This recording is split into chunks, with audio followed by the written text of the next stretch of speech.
Hello everybody, welcome to shipNuggets. I'm Omo Imokwede. I'm really excited to bring this video to you. We've been talking about relationships. Yes, relationships. This is a ship everybody has access to. This is a ship that everybody has experienced. This is a very vital ship because, like I said in the last video, life was created to be lived in the context of relationships. One person connected to one other person, another person connected to a third person. That kind of makes the world go around, right? And when you also look at just, nature in general, you will see that nature is in synchronization with itself. The components of nature are interconnected.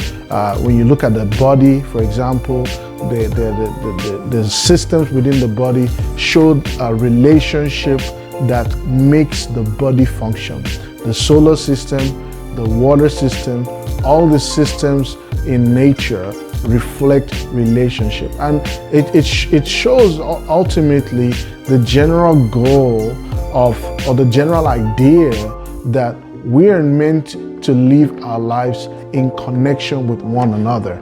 And so that's why this ship is very important, and we need to learn about it and learn to maximize this ship so that we can help one another, so that we can be a benefit to our people, and so that we can help improve the world that we live in today. So relationships are extremely important. What I want to do very quickly today is to kind of go over some reasons why people are afraid to connect in relationships, or reasons why people want to be by themselves, and then we'll talk about it. These ideas are not original to me. I'm getting them from the book 21 Laws of Relationship by Gregory Ijuola.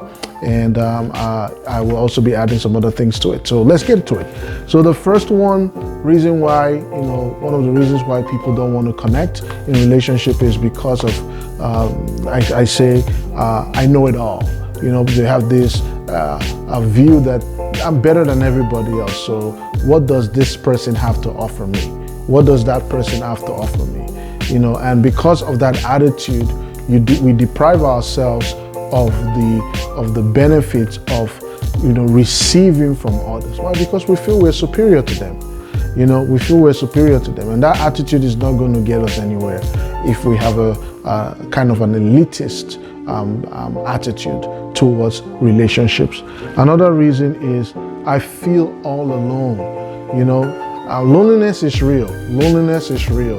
And I just say the cure to loneliness is relationships. Yes, the cure to loneliness is relationships. So sometimes people feel alone, and because they feel alone, they want to continue to remain in that space. And so they shoo everybody away so that they can live in this cocoon. But you're not going to get the best out of life by having that mindset. Another one is I'm hurt the most. So many times people fail to connect in relationship because they feel like every time they connect with somebody, they get hurt. I used to be that way, where I felt like, it was almost like clockwork. When I start getting close to somebody, they'll do something that will get me really upset. They'll step on my toes, or they'll get me upset, or they'll betray me, and I'm like, it's not worth connecting with people. It's not worth, being friends with people. It's not worth having friends, because I always had this mentality that I was going to get hurt. But then again, you cannot, live your lives working on eggshells. You've got to take a chance on people. Yes, they may offend you. Yes, they may betray you. But the idea is we have to look at things holistically and not just myopically. All right? Another one is I compete better than everybody else. I'm better than everybody else. This is similar to the elitist mindset, but it is more of I just compete better. I do it myself. There's some people that are just out to outcompete the next person, and so they're not making holistic friendships or holistic relationships, but the relationship that they have is so that they can prove that they're better than somebody else. And with that comes like this undermining attitude. I've known some people who, when they're around people, they want to prove that they're the best.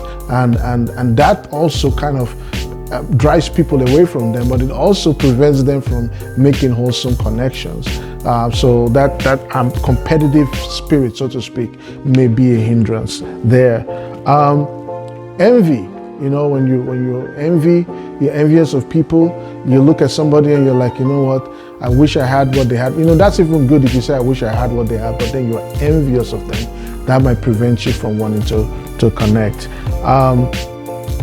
Another one is inferiority complex, right? I'm not the best at what I do, so they're better than me. And because you feel that people are better than you, you don't want to connect. You don't want to take the step to close the gap because you have this inferiority complex. And listen, all of us we may not have been made the same, but we are all equal in the eyes of God. And that means that we must never feel inferior to another person because we have something to offer.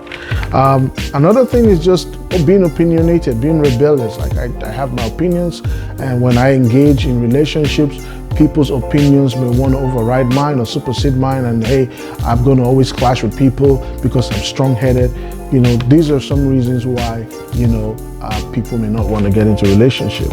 And then the other one is, I just like being alone. I love my space. I love being in my own chill spot. I don't want anybody to fuss about me. I just want to be by myself. But what I'm trying to drum up with these videos is that there's really no success without relationships. No man or woman was created to be an island. We were created to interact with one another. We were created to love one another. We were created to encourage one another, inspire one another, and to build wholesome relationships. So that's all I have for today. Think about these reasons why we don't want to connect. Do you fall into any one of those categories? If you do, what changes are you going to be making going forward? So, like I said, that's all I have for you. Like, comment, subscribe, and let's keep sailing to the top.